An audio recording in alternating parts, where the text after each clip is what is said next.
New at 5, we're taking you through the training a Triad Fire Department uses year-round to make sure firefighters can get to you quickly and safely during an emergency. Something a lot of us might take for granted. Our Ford Hatchet shows us the driving test that they go through before they're called out.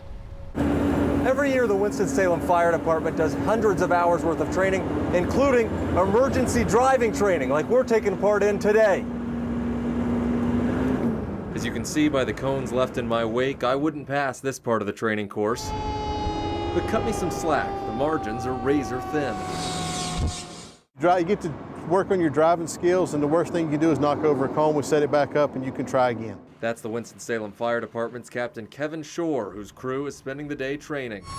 Safe driving skills such as diminishing clearance, lane change, serpentine, alley dock. So that's kind of the stations we have set up here today. Today's driving course is just a fraction of the department's yearly training exercises. Yes, sir. Every shift we work roughly 10 days a month, and 2 to 4 hours of that is throwing ladders, pulling hose, driver's training, pump training, hand tools and equipment. There's always something to look at, yes.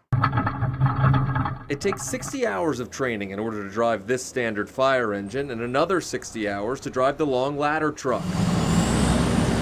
For drivers used to cruising highways in a sleek sedan or standard pickup, this machine is a major adjustment. So it's very different getting out of a passenger vehicle, Honda Civic if you will, into a 30 or 40,000 pound engine driving down the road.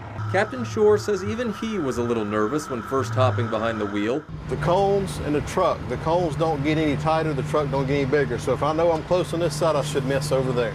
But now with 27 years of experience, he's a pro. Made that look easy. Hell, practiced it once or twice. He can even do the serpentine obstacle backwards. Now this one is kind of tricky. I'm watching your mirror. Yep. When the bulge of my tire gets close to that cone, I will start swinging the truck. And I'm watching this mirror, so when I see the cone over here pop up, I straighten back up. But even Captain Shore isn't perfect. We hit a few cones.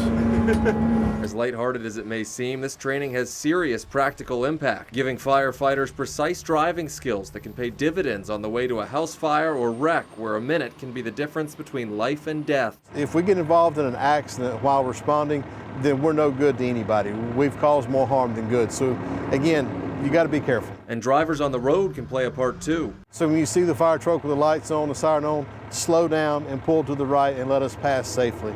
A lot of times people will try to move to the left in front of you, and this causes lots of issues. Again, if you slow down and pull to the right, it'll help us do our job safely. After all, safety is what's most important.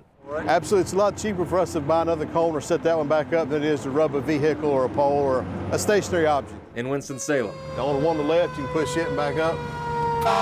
Ford Hatchet, WXII 12 News.